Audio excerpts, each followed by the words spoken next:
Week 2, what's happening? The biggest differences are going to be not on the outside, but on the inside.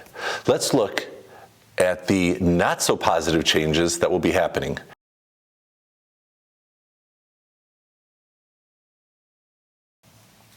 Week 2, all content is for entertainment purposes only. I'm not a doctor or pharmacist, also not a bodybuilder, powerlifter, or athlete, just a person that wants to maximize my time in the gym to look and feel the best I can. This is the majority of people taking Oxandrolone or Anavar. It's important to know some of the potential issues to watch out for. Health changes to be aware of. Week 2 will show measurable differences in cholesterol and liver enzymes. For cholesterol, there are 2 unwelcome changes. First, an increase in LDL or bad cholesterol. Anavar can increase the amount of low-density lipoprotein in the blood, which contributes to the accumulation of plaque in the arteries. Second, a noticeable decrease in HDL or the good cholesterol. Anavar significantly lowers high-density lipoprotein levels, which is problematic because HDL helps remove cholesterol from the bloodstream. In some studies, HDL levels decrease by over 30%.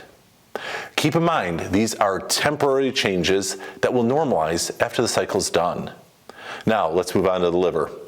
There are 4 key indicators that are important in your comprehensive metabolic panel, otherwise known as blood work. Ready for the 3-letter abbreviations? ALT, AST, ALP, and bilirubin. Okay, technically not an abbreviation. Ideally, you will have base numbers before starting your cycle and can compare after 30 to 45 days to make sure there are no drastic changes. You will hear me say again and again, you have to know your numbers anytime using Anavar. In case you're wondering why Anavar is so hard on the liver, here you go. Anavar is a C17 alpha alkylated oral steroid. The chemical modification allows a drug to be taken orally by preventing the deactivation or breakdown in the liver. The downside, this makes the liver more susceptible to damage. The trade-off is no needles, but it costs the potential damage to the liver. Dosage and length of use, of course, will make a difference. For those wanting the best of both worlds, certain compound pharmacies do produce lozenges that are dissolved underneath the tongue. I haven't been able to find any research about the absorption rate or any pros or cons with this type of delivery. After that feel-good recap of what happens inside, let's go to the outside. At the end of week 2, there should be a slight, noticeable difference in new muscle growth and definition. If you're mentally thinking the Statue of David with ripped, shredded abs, scale those expectations back. It's coming, but not in week 2. But wait, there has to be something that is positive, right? Actually, there is. In week 2, your body starts preventing muscle mass reduction or catabolism.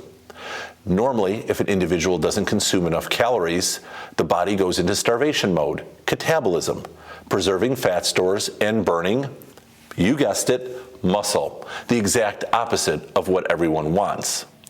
Anavar is great at stimulating and increasing muscle protein synthesis. This shifts the body's balance towards building muscles, even if there's a calorie deficit. Also worth mentioning, depending on your body's adaptation, there might be slight changes in the following areas. Ready? Mood changes, restlessness, slight depression or down feeling. Trouble sleeping, much like laying in bed wondering why you purchased that meme coin. Changes in sex drive, and this can go both ways. We're all hoping for upward movement versus downward movement, if you know what I mean. Looking at these 2 items that are the cornerstone of your cycle, nutrition and training. Nutrition. I definitely experienced an increase in appetite, being hungry during odd parts of the day, and 2 nights waking up at around 4 in the morning feeling like I needed something to eat. Here is a 4 a.m. tip. Have protein bars handy and make sure those bars are differently than normally consumed. Much easier to eat something that is not the same old, same old. Don't forget to drink 16 to 20 ounces of water to accompany the snack. It's an easy way to get a jump start on the water intake for the day because water is going to be your best friend, so force yourself to drink more than you normally would. As a bonus, this will help creatine absorption if added to your supplement stack in addition to keeping the body hydrated. Remember, these 8 weeks, or depending on the length of the cycle, is where nutrition counts the most, so make it count.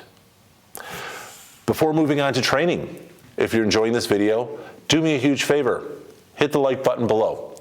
It takes only literally 1 second and it motivates me to keep pushing.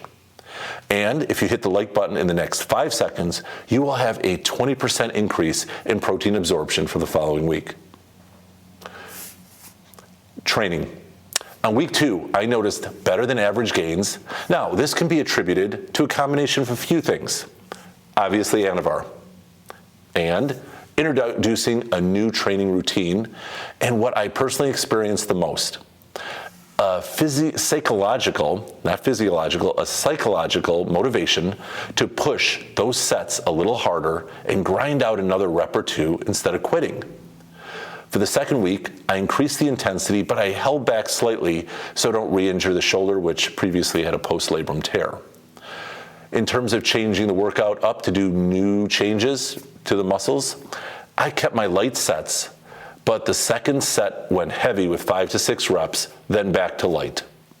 My training routine is posted below in the description if interested. Any questions on feedback on week 2? Post in the comments section below. I'll be sure to answer. Lastly, don't forget to subscribe to the channel so you don't miss out on any updates. Show some love. It's much appreciated. That extra love means I will not lay awake at 4 in the morning wondering why I invested my entire 401k to buy the Ricky Martin NFT. See you next week.